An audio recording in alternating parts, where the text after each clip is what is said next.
Hello viewers, welcome to வியபுக். இன்றைய வகுப்புல இலக்கணமும் மொழித்திறன் பயிற்சி பகுதியில 11th ஸ்டாண்டர்ட் பொதுத்தமிழ் புத்தகத்தில் இயல் 1-2 இருக்கக்கூடிய இலக்கண பகுதியும் மொழித்திறன் பயிற்சி பகுதியும் தான் டீட்டெயில்டா பார்க்க போறோம். இயல் 1ல இலக்கண பகுதியா மொழி முதல் இறுதி எழுத்துக்களை பத்தியும், இயல் 2ல புணர்ச்சி விதிகளை பத்தியும் கொடுத்திருக்காங்க. இந்த ரெண்டுமே நம்மளுடைய டிஎன்பிஎஸ்சி சிலபஸ்ல கவர் ஆகக்கூடிய போர்ஷன் தான். சோ அதனால இம்பார்ட்டன்டான ஒண்ணுங்கிறனால நல்லா தெளிவா படிச்சுக்கோங்க. முதல்ல இயல் 1ல இருக்கக்கூடியதை பார்க்கலாம். இயல் 1ல இலக்கண பகுதியா மொழி முதல் இறுதி எழுத்துக்களை பத்தி கொடுத்திருக்காங்க. மொழி அப்படின்னா என்ன பொருள்? சொல்னு அர்த்தம். அப்போ ஒரு சொல்லுடைய முதல் எழுத்து என்னவா இருக்கணும், ஒரு சொல்லுடைய இறுதி எழுத்து என்னவா இருக்கணும், அதை பத்தி தான் இந்த லெசன்ல கொடுத்திருக்காங்க. ஓகேங்களா? மொழினா என்ன பொருள்? சொல். அப்ப மொழி முதல் அப்படின்னா ஒரு சொல்லுடைய முதல்ல எழுத்து என்னவா இருக்கலாம், அடுத்தது அதே ஒரு சொல்லுடைய இறுதி எழுத்துங்கிறது என்னென்னலாம் இருக்கலாம் அப்படிங்கறதுதான். இப்போ ஒவ்வொரு எழுத்துக்கும் என்ன இருக்கும்? ஒளி வடிவமும் இருக்கும், வரி வடிவமும் இருக்கும். அதாவது அது எழுதுறதுக்கு வரி வடிவம் இருக்கும், அதை ஒலிக்கிறதுக்கு ஒரு ஒளி வடிவமும் இருக்குமா? சோ அப்படி பல எழுத்துக்களால் ஆனதுதான் எனது சொற்கள் அப்படிங்கிறது. 2 எழுத்தோ ஒன்றோ அல்லது ஒன்றுக்கு மேற்பட்ட எழுத்துக்கள் சேர்ந்துதான் சொற்கள் உருவாகுது. சோ அப்படிப்பட்ட அந்த சொற்களுக்கும் இந்த இரண்டுமே இருக்கும், வரி வடிவமும் இருக்கும், ஒளி வடிவமும் இருக்கும். அப்ப சொற்கள் அப்படிங்கிறது எதனால் ஆனதுன்னா எழுத்தொலிகளால் ஆனது. ஒவ்வொரு எழுத்துக்கும் ஒளி இருக்கு. சோ அப்ப பல எழுத்துக்கள் சேர்ந்து சொற்களாகும் பொழுது அந்த சொற்களுக்கு என்னது இருக்கு? அந்த ஒளி வடிவமானது இருக்கு. இப்ப சொற்கள் அப்படிங்கிறது எழுத்தொலிகளால் ஆனவை. ஒவ்வொரு சொல்லையும் நம்ம ஒலிக்கும் பொழுது இனிமையானதா இருக்கணும், அதே நேரத்துல எளிமையானதாகவும் இருக்கணும். கஷ்டமா இருக்கக்கூடாது.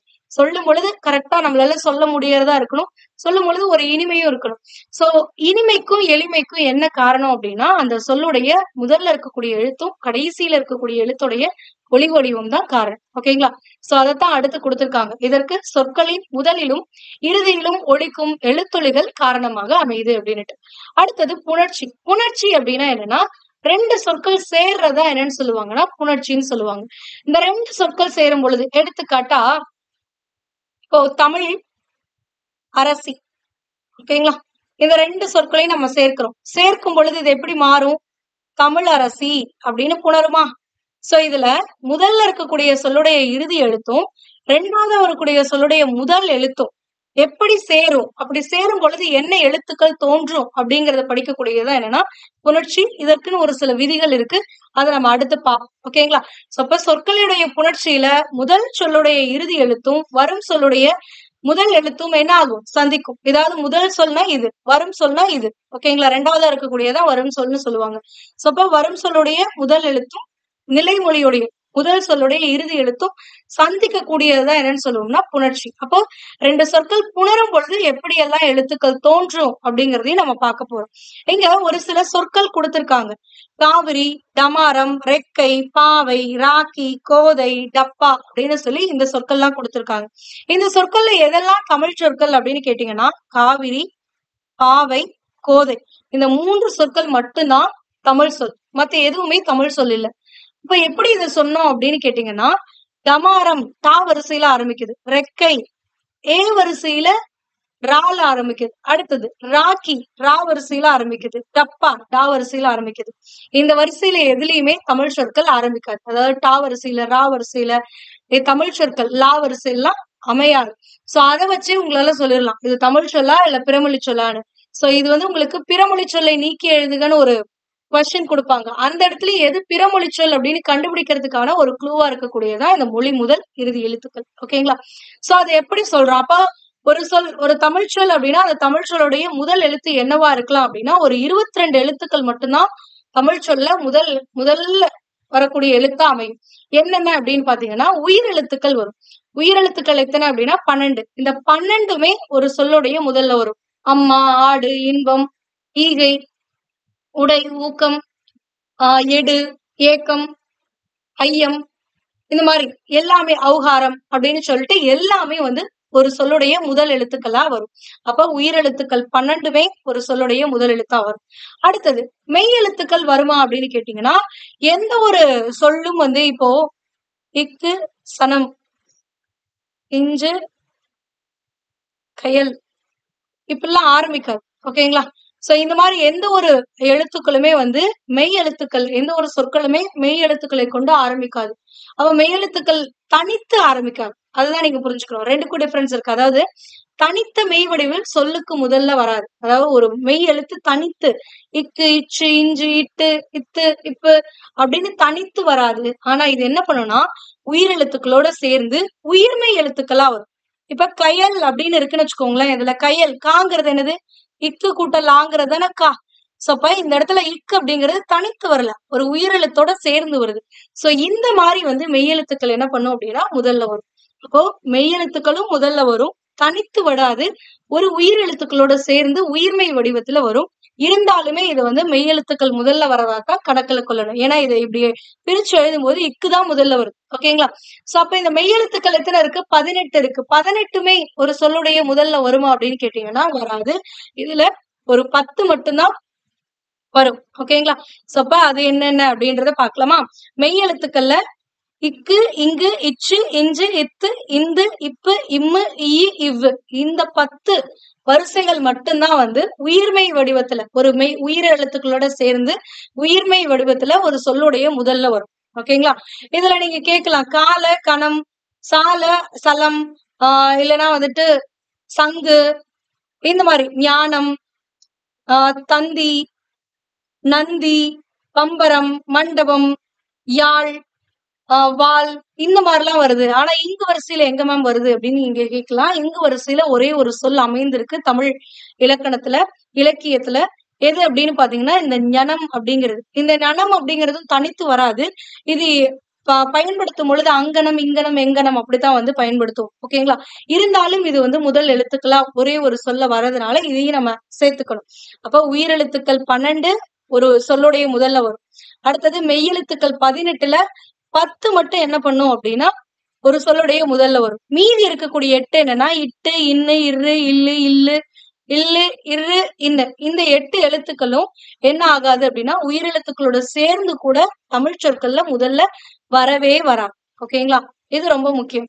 அப்ப இந்த 22 எழுத்துக்கள் மட்டும்தான் ஒரு தமிழ் சொல்ல முதல் எழுத்துக்களா வரும். ஆயுத எழுத்து வருமா அப்படின்னு கேட்டீங்கன்னா ஆயுத எழுத்து எப்பவுமே ஒரு சொல்லுடைய முதல்லயும் வராது, இறுதியிலையும் வராது.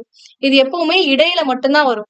இடையில வரும்போது கூட இதுக்குன்னு ஒரு சில கண்டிஷன்ஸ் எல்லாம் இருக்கு. அந்த ஆயுத எழுத்துக்கு முன்னாடி இருக்கக்கூடிய எழுத்து ஒரு குறில் எழுத்தா இருக்கணும் அப்படின்ற ஒரு சில கண்டிஷன்ஸ் எல்லாம் இருக்கு. இதெல்லாம் நம்ம ஆல்ரெடி படிச்சதுதான். ஜஸ்ட் ரீகால் பண்ணிக்கோங்க. சோ அப்ப இந்த 22 எழுத்துக்கள் மட்டும்தான் ஒரு சொல்லுடைய முதல்ல வரும். இப்ப குரல் அப்படிங்கிற சொல்ல பிரிச்சிருக்காங்க. எப்படி பிரிக்கலாம்? கூங்கிறத எப்படி பிரிக்கலாம்? இக்கு கூட்டல் ஊன்னு பிரிக்கலாம். ராவ எப்படி பிரிக்கலாம்? இரு கூட்டல் ஆன்னு பிரிக்கலாம். இல். ஓகேங்களா? சோ இப்ப இக்கு கூட்டல் ஊ கூட்டல் இரு கூட்டல் ஆ கூட்டல் இல்னு பிரிக்கலாமா? இதுல சொல்லுடைய முதல்ல இருக்கக்கூடிய இந்த கூங்கிற உயிர்மெய் எழுத்துல எப்படி வருது? இக்கு கூட்டல் ஊன்னு வருதா? சோ இப்ப இப்படி பிரிக்கும் பொழுது இந்த இக்குங்கிற மெய் எழுத்து தான் என்னவா வந்திருக்கு அப்படின்னா முதல் எழுத்துக்களா முதல் எழுத்தா வந்திருக்கு. ஏன்னா முதல் எழுத்துக்கள்ங்கிறது வேற, முதல்ல வரக்கூடிய எழுத்துங்கிறது வேற. ஓகேங்களா? ஏன்னா முதல் எழுத்துக்கள்லாம் தமிழ்ல எழுத்துக்களை 2ஆ பிரிப்பாங்க. முதல் எழுத்துக்கள், சார்பு எழுத்துக்கள்னு. முதல் எழுத்துக்கள்னா உயிர் எழுத்துக்கள் 12, மெய் எழுத்துக்கள் 18, மொத்தம் 30 முதல் எழுத்துக்கள் அப்படின்னு சொல்லி பார்ப்போம். அந்த முதல் எழுத்து வேற. இங்கு முதல் எழுத்து அப்படிங்கிறது முதலில் வரக்கூடிய எழுத்து அப்படின்ற பொருள் வரும். அடுத்தது இங்கு வரிசை. இங்குங்கிறது ஒரு மெல்லின மெய் எழுத்து. இதோடைய பொருள் என்னன்னா விதம் அப்படிங்கிற பொருள்ல வரும். இந்த ஞனம் அப்படிங்கிற ஒரே ஒரு சொல் மட்டும்தான் இந்த வரிசையில வருது. இந்த சொல்லுமே தனித்து வருமா அப்படின்னு கேட்டீங்கன்னா இந்த நனம் தனித்து வராது. ஆ, இ, உ ஆகிய சுட்டெழுத்துக்களோடையும் ஏ, யா அப்படிங்கிற வினா எழுத்துக்களோடையும் இணைந்துதான் வரும். நம்ம ஆல்ரெடி படிச்சிருக்கோம். சுட்டெழுத்துக்கள் 3 ஆ, இ, உ. அதாவது ஒரு ஒன்றனை சுட்டி காட்டக்கூடிய சொற்கள்ல முதல் எழுத்துக்கள்லாம் இந்த ஆ, இ, உ மட்டும்தான் வரும். அங்கு, இங்கு, அவன், இவன், அப்பக்கம், இப்பக்கம் இந்த மாதிரிதான் வரும். சோ அதனாலதான் ஆ, இ, ஊங்கிறது சுட்டெழுத்துக்கள்.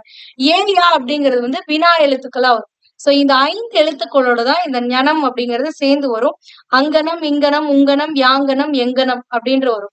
ஆனா தற்காலத்துல இதை நம்ம பயன்படுத்துறோமா அப்படின்னு கேட்டீங்கன்னா இந்த காலத்துல அங்கனம், இங்கனம் கூட பயன்படுத்துறது கிடையாது. சோ இது பழங்காலத்துல பயன்படுத்திக்கிட்டு இருந்திருக்கோம். சோ தமிழ் இலக்கியங்கள்ல இடம்பெற்றிருக்கு, தற்கால பயன்பாட்டுல இடம்பெற்றல. ஆனா இன்றளவும் கூட இலங்கையில இலங்கை தமிழ்ல இந்த அங்கனம், உங்கனம், உங்கு ஆகிய சொற்கள்லாம் பயன்பாடுகள் இன்றளவும் இருக்கு. ஓகேங்களா? அடுத்தது இப்போ 22 எழுத்துக்கள் என்னன்னு பார்த்தாச்சா?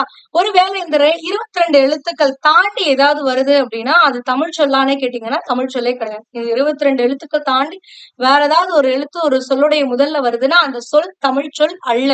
அப்படிங்கிறது தான் இந்த பகுதியில நமக்கு குடுத்திருக்காங்க. இப்ப முதல் எழுத்துக்கள் முதல்ல வரக்கூடிய எழுத்து என்னென்னன்னு பார்த்தாச்சா? அடுத்தது ஒரு சொல்லுடைய இறுதியில என்னென்ன எழுத்துக்கள் வரும் அப்படின்னு கேட்டா, 24 எழுத்துக்கள் தான் வரும். இதுல நெறைய பேருக்கு இந்த பகுதிய படிக்கும்போது கன்ஃப்யூஷன் வரும். ஏன் அப்படின்னா, இந்த இடத்துல குற்றியலுகரம் 1 அப்படின்னு குடுத்திருப்பாங்க. ஆனா குற்றியலுகர எழுத்துக்கள் அப்படிங்கும்போது குசுடுதுபுர 6 எழுத்து இருக்கு. எப்படி இங்க 1ன்னு குடுத்திருக்கீங்க அப்படின்னு சொல்லி நீங்க கேட்கலாம். சோ அதற்கான விளக்கத்த பின்னாடி பார்க்கலாம். ஓகேங்களா? இதுல ஒரு சொல்லுடைய இறுதியில உயிரெழுத்துக்கள் 12மே வரும். எப்படி வரும் அப்படின்னா, உயிர்மெய் எழுத்துக்கள்ல முடியும் பொழுது உயிரெழுத்துல தான் முடியும்.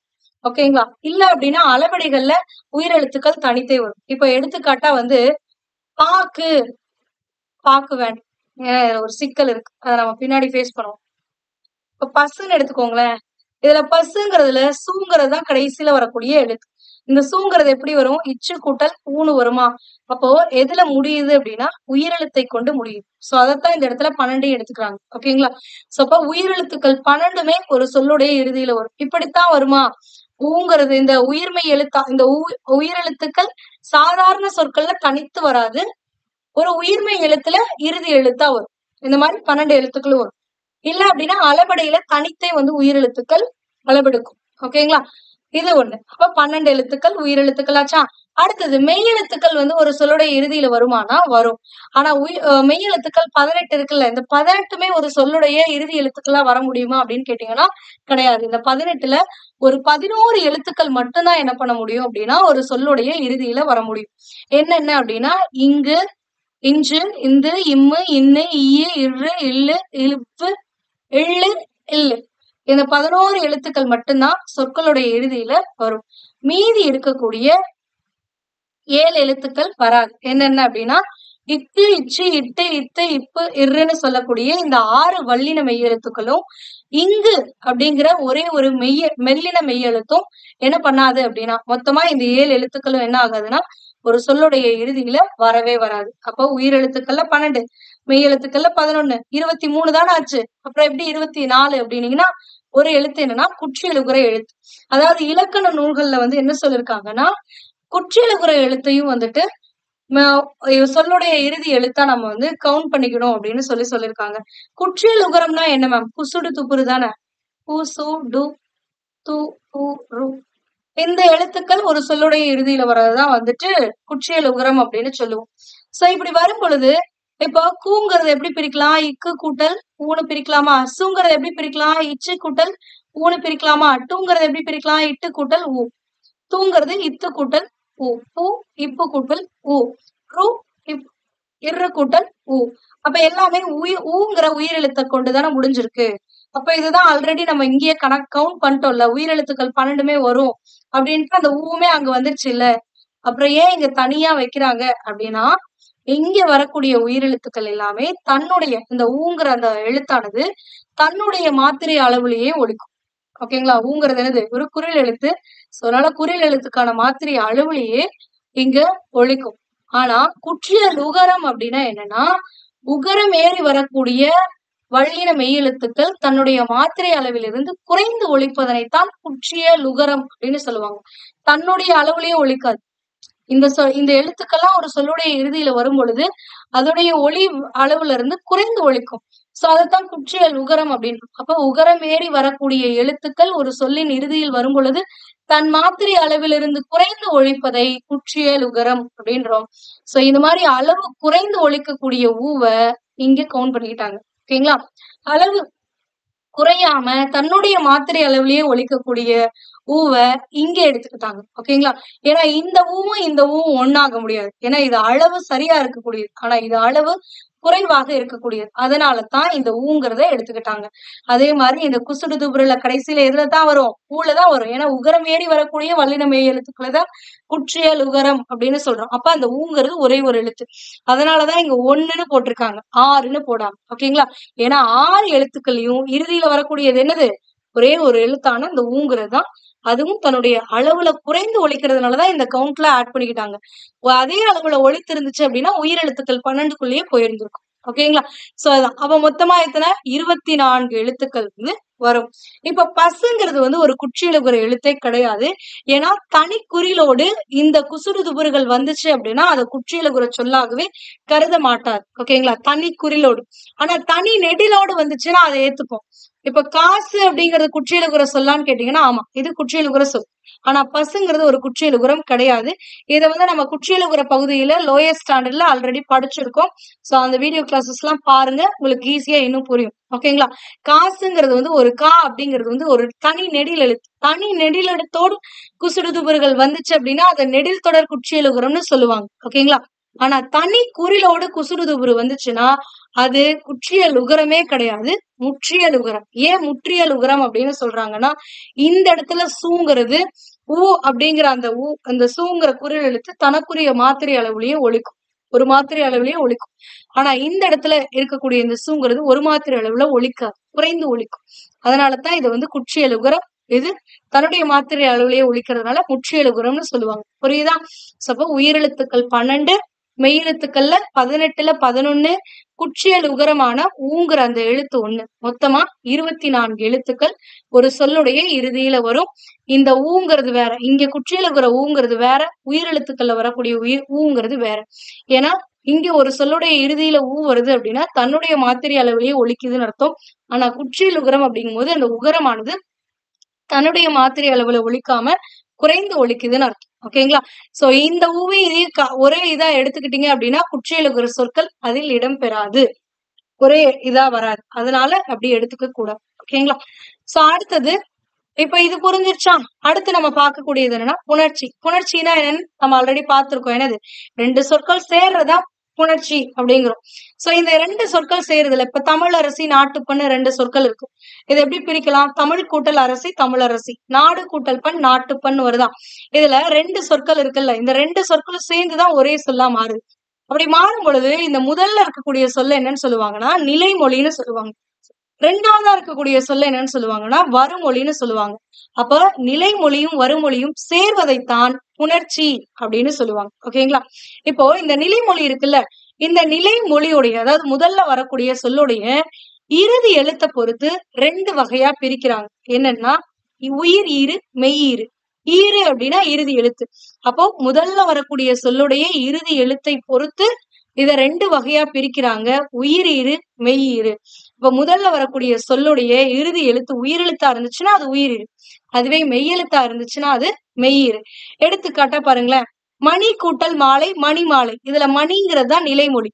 இந்த நிலைமொழியோடைய ஈரெழுத்து என்னது? நீ. நீங்கிறது எப்படி பிரிக்கலாம்? இன்னு கூட்டல் ஈன்னு பிரிக்கலாமா? அப்ப எதுல முடிஞ்சிருக்கு? ஈங்கிற உயிரெழுத்துல முடிஞ்சிருக்கா? அப்ப இதை என்னன்னு சொல்லுவாங்கன்னா உயிரீறு அப்படின்னு சொல்லுவாங்க. அடுத்த எடுத்துக்காட்டு பாருங்களேன், பொன் கூட்டல் வண்டு.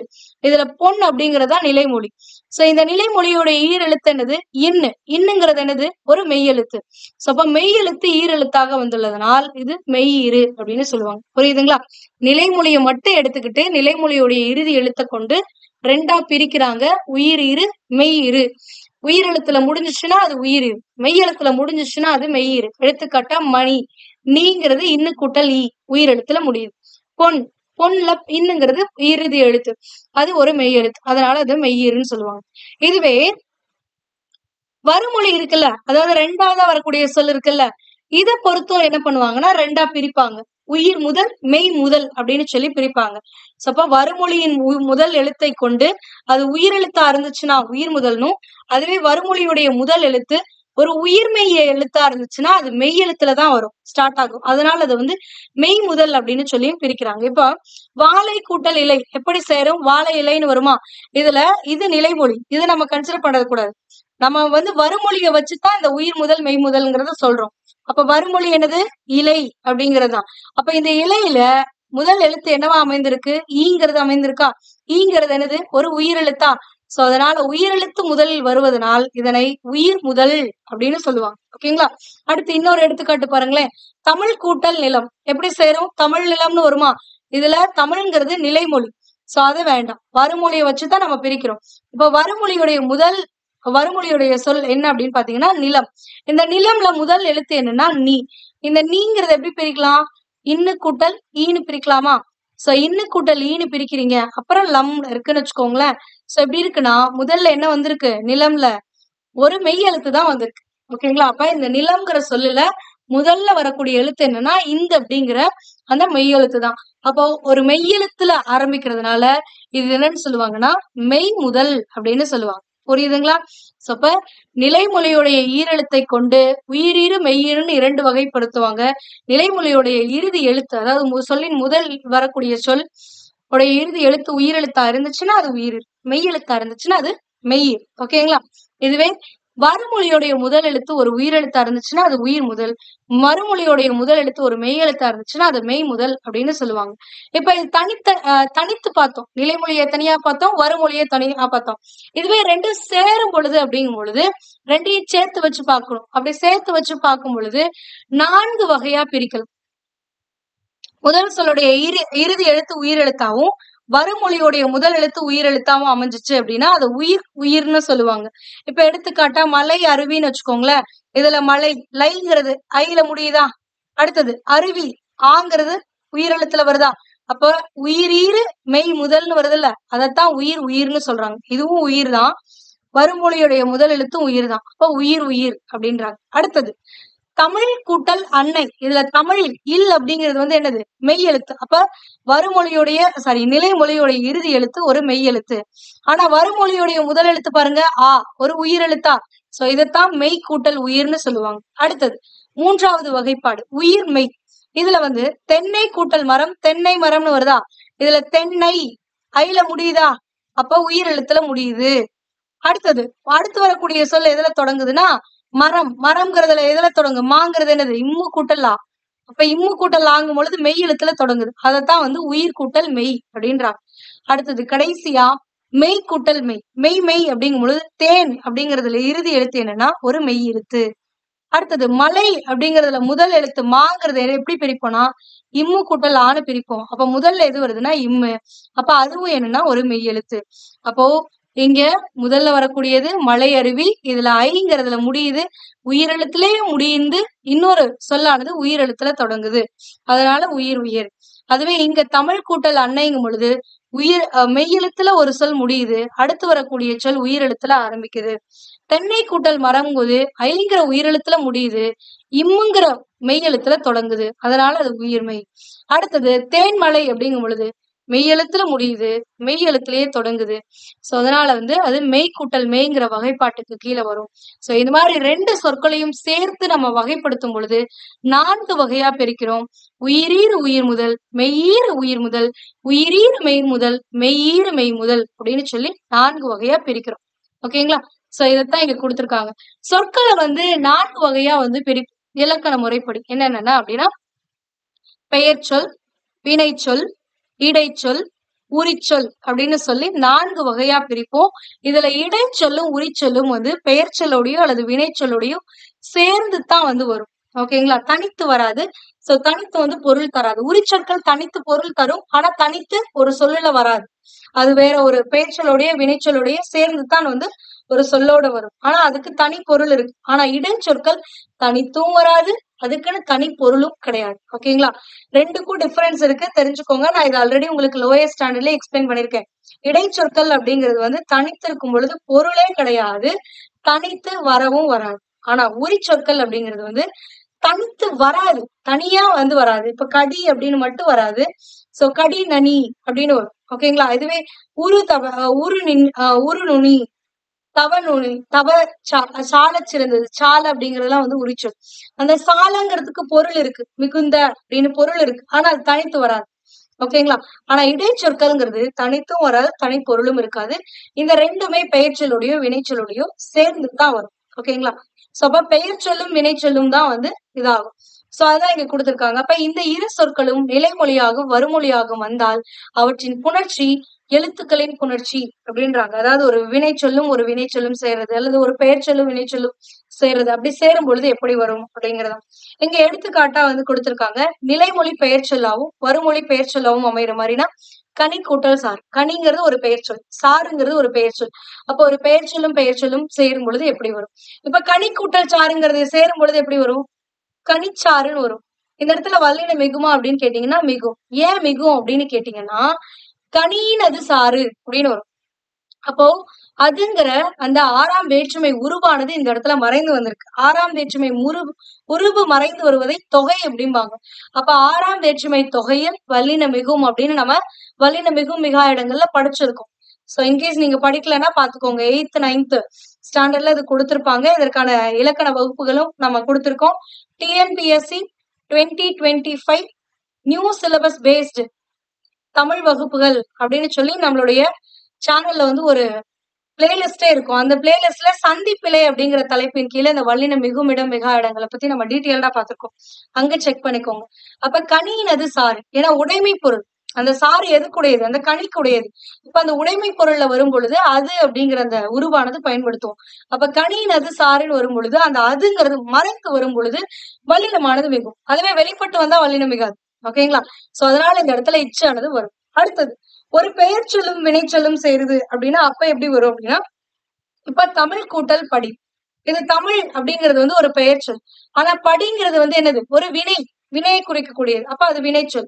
இப்ப இந்த ரெண்டு சேரும் பொழுது எப்படி வரும் அப்படின்னா தமிழ் படின்னு தான் வரும். இந்த இடத்துல ஒரு எழுத்து வல்லினமானது மிகாது. பாங்கிற வரிசையில ஸ்டார்ட் ஆகக்கூடிய ஒரு சொல்லானது வருமொழியாக வந்தாலும் கூட இப்புங்கிறது இங்க வராது. ஏன் வராது அப்படின்னா தமிழ் படினா என்னன்னு அர்த்தம்? தமிழை படின்னு அர்த்தம். அப்ப தமிழை படி, அந்த ஐ அப்படிங்கிற அந்த உருவானது இங்க மறைந்து வந்திருக்கு. ஐங்கிறது இரண்டாம் வேற்றுமை உருவு. இரண்டாம் வேற்றுமை உருவு மறைந்து வந்துச்சு அப்படின்னா அதை இரண்டாம் வேற்றுமை தொகைன்னு சொல்லுவாங்க. இரண்டாம் வேற்றுமை தொகையில் வல்லினம் மிகாது. ஒரே ஒரு தொகை, இந்த வேற்றுமையிலேயே ஒரே ஒரு தொகையில மட்டும்தான் வல்லினமிகும். எங்கன்னா ஆறாம் வேற்றுமை தொகையில மட்டும்தான் வல்லினமிகும். அதுங்கிறது மறைந்து வந்தா மட்டும்தான் வல்லினமிகும். ஆனா வேற எந்த வேற்றுமை உருவு மறைந்து வந்தாலும் வல்லினமானது மிகாது. அப்ப இந்த இடத்துல வராது. ஓகேங்களா? ஏன்னா தமிழ் படி அப்படின்னா தமிழை படிங்கிற பொருள்ல வருது. இந்த ஐங்கிறது மறைந்து வந்திருக்கு. அதனால வல்லினம் வராது. அடுத்தது வினைச்சொல் ரெண்டு சேரும் பொழுது இப்ப நடந்துங்கிறது வந்து ஒரு வினைச்சொல், செல்ங்கிறதும் வந்து ஒரு வினைச்சொல். அப்ப இந்த வினைச்சொல்லும் சேரும் பொழுது என்ன ஆகுது அப்படின்னா இதுக்கு ஒரு சில கண்டிஷன்ஸ் எல்லாம் இருக்கு. ஓகேங்களா? இங்க வினைச்சொல்னா எப்படி சேர்ந்து வரும்ன்றத கொடுத்திருக்காங்க. நடந்துங்கிறது ஒரு வினைச்சொல், செல்ங்கிறது ஒரு வினைச்சொல். அப்ப நடந்து செல்ங்கிறது ஒரு சொல்ல சொல்றோமா? சோ அப்ப வினை சொற்கள் சேர்ந்து ஒரே சொல்லாக வருது அப்படின்னு சொல்லி கொடுத்திருக்காங்க. இப்போ இந்த ரெண்டு சொற்களும் சேர்ந்து வரும்பொழுது எப்படி வரும்னா நடந்து செல்னே தான் வரும். இந்த இடத்துல வல்லினம் மிக கூடாது. இச்சு வந்து போடக்கூடாது. ஏன் போடக்கூடாது அப்படின்னா இது வந்து வினை எச்சம். இந்த நடந்து அப்படிங்கிறது வந்து ஒரு வினை எச்சம். அந்த வினை எச்சத்துல அகர ஈராகவோ அல்லது இகர ஈராகவோ வந்தா கண்ணை மூடிக்கிட்டு நீங்க வல்லினம் போட்டுறலாம். ஆனா நடந்து உகர ஈறு வந்துச்சு, அதுவே வினை எச்சத்துல உகர ஈறு வருது அப்படின்னா அந்த உகர ஈறு வரும் பொழுது அந்த ஊக்கு முன்னாடி ஒரு வல்லின மெய்யெழுத்துக்கள் இடம்பெற்று இருந்துச்சுன்னா அப்ப நீங்க வந்து வல்லினம் வந்து போட்டுறலாம். வல்லினம் அங்க மிகும். ஆனா இதுவே மெல்லினம் வரும் பொழுது வராது. அப்ப இந்து வருதா? இந்து வரும் பொழுது இந்துங்கிறது வந்து ஒரு மென்தொடர் குற்றியல் உகரமாக இந்த இடத்துல மாற்ற முடியும். அப்போ இந்த மாதிரி வரக்கூடிய இடங்கள்ல இச்சானது வராது. நடந்து செல் அப்படின்னே தான் வரும். ஓகேங்களா? அடுத்தது படித்த நூல். இதுல படித்த அப்படிங்கிறது வந்து ஒரு வினைச்சொல், நூல்ங்கிறது ஒரு பெயர் சொல். அப்ப ஒரு வினைச்சொல்லும் பெயர் சொல்லும் சேரும். எப்படின்னா படித்த நூல் அப்படின்னு வரும். இந்த படித்த அப்படிங்கிறது வந்து ஒரு எச்சம். இதனை தொடர்ந்து ஒரு பெயர் சொல் வந்ததுனால இதை பெயரெச்சம்னு சொல்லுவாங்க. பெயரெச்சத்துல வல்லினம் மிகாது. ஈறு கெட்ட எதிர்மறை பெயரெச்சத்துல மட்டும்தான் என்ன ஆகும் அப்படின்னா வல்லினமானது வரும். வேற எந்த பெயரெச்சத்திலையும் தென்னிலையிலயோ குறிப்பிலேயோ வல்லினமானது, எதிர்மறை பெயரெச்சத்திலயோ வல்லினமானது மிகாது. அப்ப இதுவும் எப்படித்தான் வரும் அப்படின்னா படித்த நூல் மட்டும்தான் வரும். ஓகேங்களா? சோ இதுல இன்னொரு விஷயத்தையும் நான் உங்களுக்கு தெளிவுபடுத்துறேன். என்னன்னா வினை சொல்லா வந்துச்சு, வினை எச்சமா வந்துச்சு, அகர ஈரா வந்தா வல்லினம் மிகும். உகர ஈராக வந்து இதுக்கு முன்னாடி இக்கு இச்சு இட்டு இத்து இப்பு இரு ஆகிய வல்லின மெய் எழுத்துக்கள் வந்துச்சுன்னா வல்லினம் மிகும். ஆனா மெல்லின எழுத்துக்கள் வர்றதுனால இங்க வல்லினம் மிகாது அப்படின்னு சொல்றோம். இதை இன்னொரு ஆங்கிள் பாத்தீங்கன்னா நடந்து அப்படிங்கிறது வந்து ஒரு மென்தொடர் குற்றியலுகிற சொல். அப்போ வல்லினம் மென்தொடர் குற்றியலுகிறதுக்கு வல்லினம் மிகுமா அப்படின்னு கேட்டீங்கன்னா மிகாது அப்படின்னு சொல்லி நம்மளுடைய வல்லின மிகா இடங்கள் வகுப்புகள்ல நம்ம படிச்சிருக்கோம். ஆனா மென்தொடர் குற்றியலுகரம்னாவே வல்லினம் மிகாதா அப்படின்னு கேட்டீங்கன்னா அப்படி கிடையாது. ஒரு வினைச்சொல் மென்தொடர் குற்றியலுகர சொல்லாக வந்து இந்த மாதிரி புணரும் பொழுது மட்டும்தான் வல்லினம் மிகாது. ஆனா ஒரு சில மென்தொடர் குற்றியல் உகரங்கள்லயும் வல்லினம் மிகும். அதை பத்தி தான் அடுத்து இங்க கொடுத்திருக்காங்க.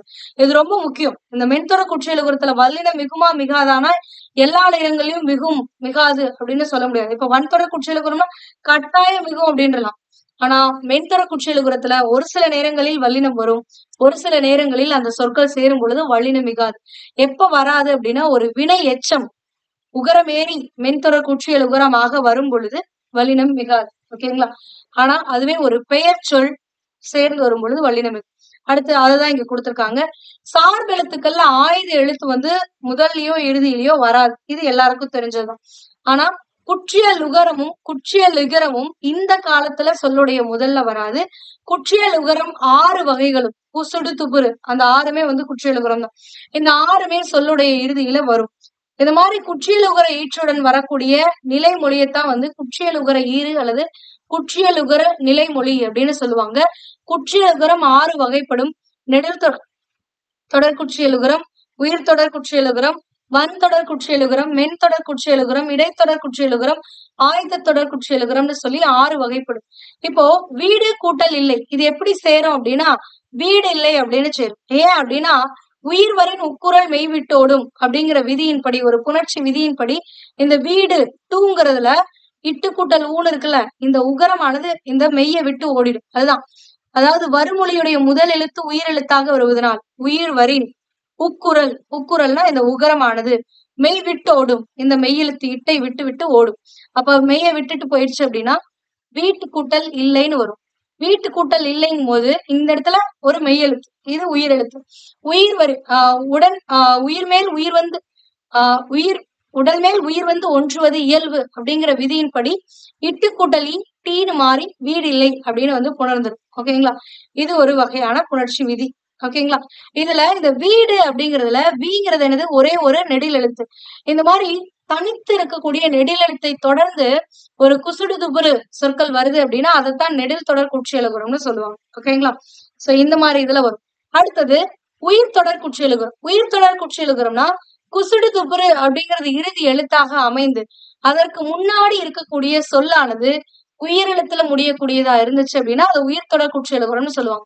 இங்க முரடு கூட்டல் காலைன்னு இருக்கா இந்த முரடுங்கிறது வந்து ஒரு உயிர் தொடர் குற்றியலுகர சொல். ஏன் அப்படின்னா இந்த டூக்கு முன்னாடி என்ன இருக்கு ரா இருக்கா ராவை எப்படி பிரிக்கலாம் இரு கூட்டல் ஆணு பிரிக்கலாமா இதுக்கப்புறம் தான் டூன்னு இருக்கு ராக்கு அப்புறம் தானே டூ இருக்கு முரடு ராக்கு அப்புறம் டூ இருக்கு இந்த டூக்கு முன்னாடி ஆங்கிறது தானே இருக்கு சாங்கிறது என்னது உயிர் எழுத்து அதனாலதான் இந்த உயிர் தொடர் குற்றியலுகரம்ங்கிறாங்க. இந்த உயிர் தொடர் குற்றியலுகரம்ல என்ன ஆகும் அப்படின்னா இந்த டூ வரிசையில முடியுதுன்னா இது வந்து அந்த ஒற்றானது இரட்டிக்கும். சோ அப்ப முரட்டு அப்படின்னு மாறும். சோ இந்த மாதிரி நெடில் தொடர் குற்றியலுகரத்திலையும் உயிர் தொடர் குற்றியலுகரத்திலையும் இந்த மாதிரி இந்த டூல முடியும் பொழுது இந்த மாதிரி டூலயோ ரூலயோ முடியும் பொழுது இந்த இதெல்லாம் நடக்கும். வயிறு கூட்டல் பசி வயிற்று பசின்னு வரும். அப்ப ரூ டூ வரிசையில முடியக்கூடிய உயிர் தொடர் நெடில் தொடர் குற்றியலுகரத்துல இந்த எழுத்தானது முன்னாடி என்ன ஆகும்னா இரட்டிக்கும். டூ இருந்துச்சுன்னா இட்டு வரும். அந்த இட்டு டூங்கிறது இட்டு கூட்டலா தானே அந்த இட்டு முன்னாடி வரும்.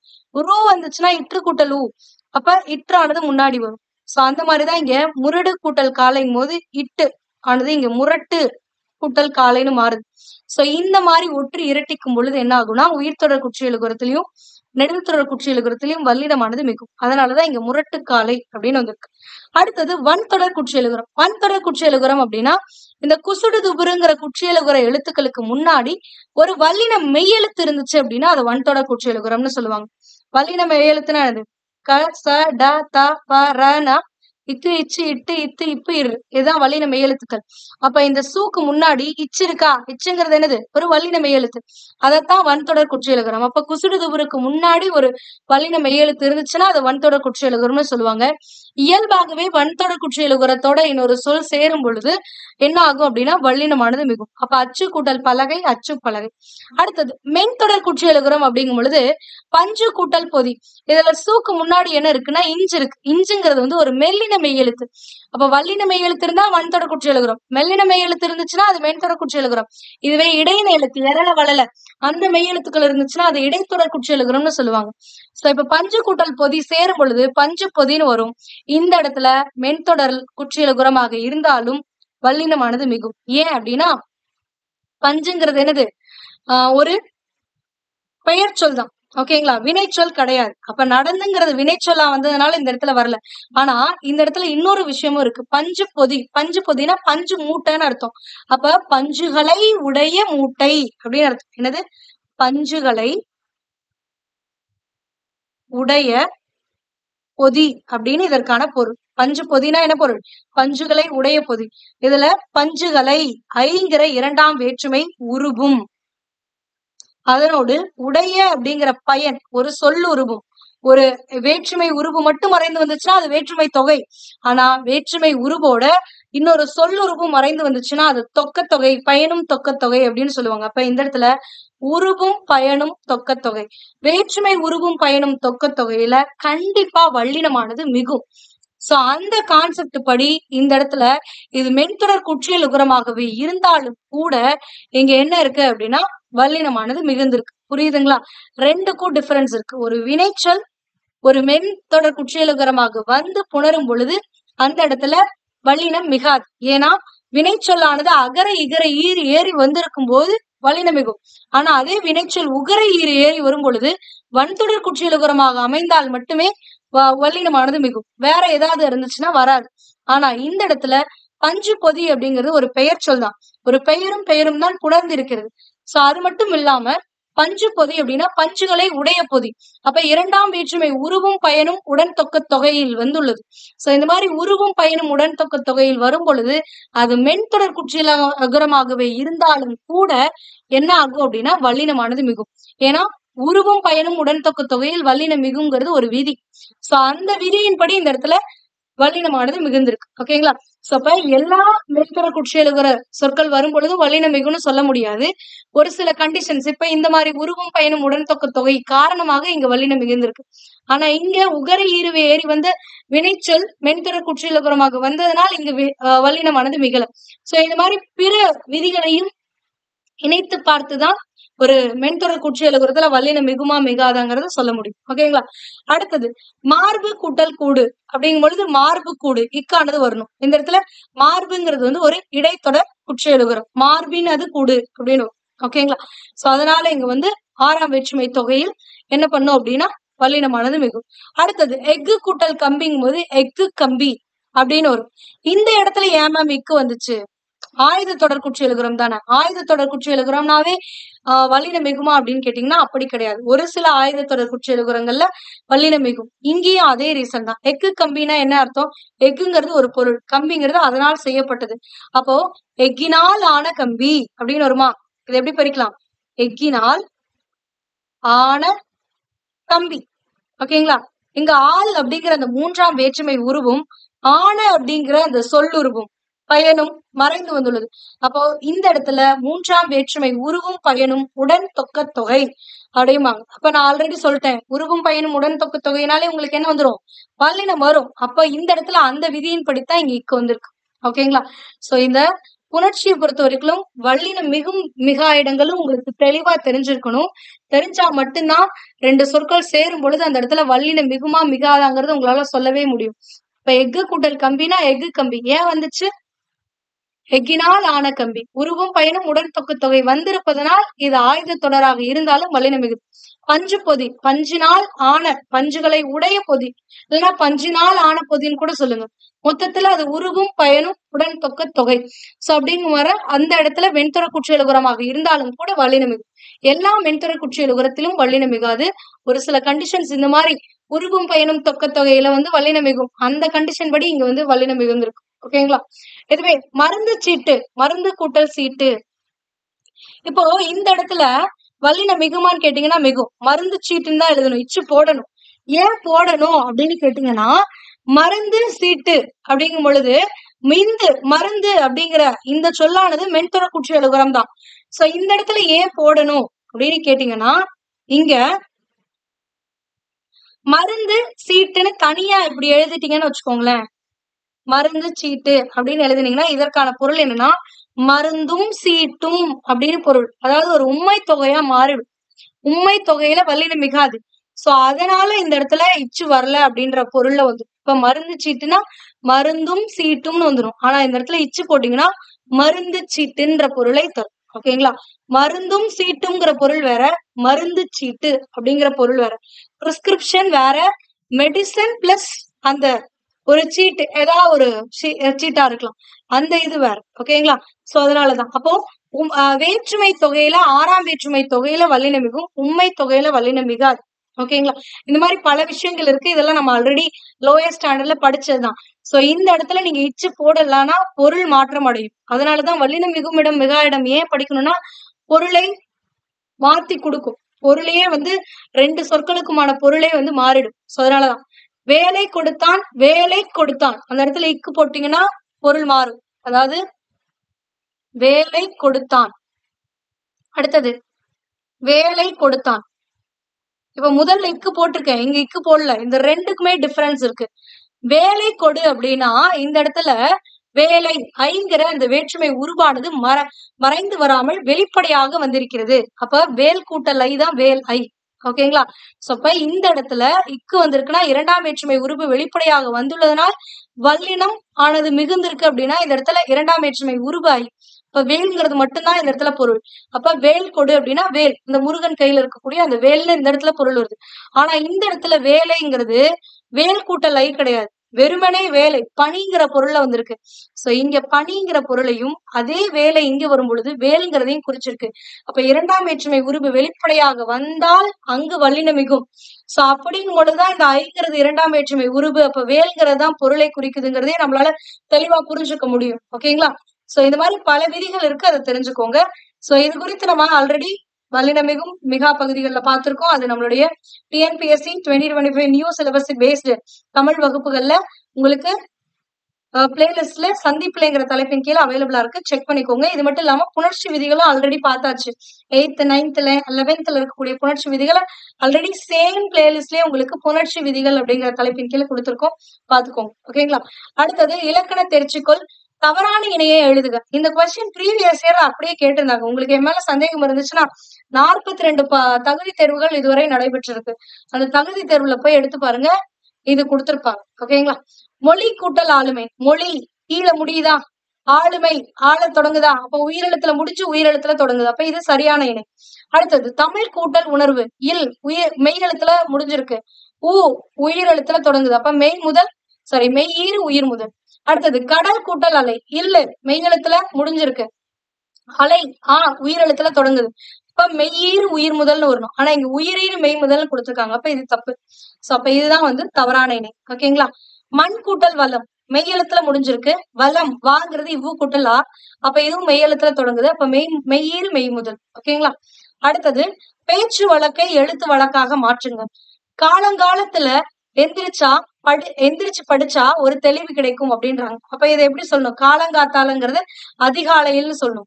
அப்ப அதிகாலையில் எழுந்து, எந்திரிச்சு அப்படின்னா எழுந்து படித்தால் ஒரு தெளிவு கிடைக்கும். ஓகேங்களா? அடுத்தது முயற்சி செஞ்சா அதுக்கேத்த பலன் வராம போகாது அப்படின்றோம். இப்ப முயற்சி செஞ்சாங்கிறது செய்தால்னு வரும். இப்ப முயற்சி செய்தால் அதுக்கேத்த அப்படின்னா அதற்கேற்ற அப்படின்னு வரும்.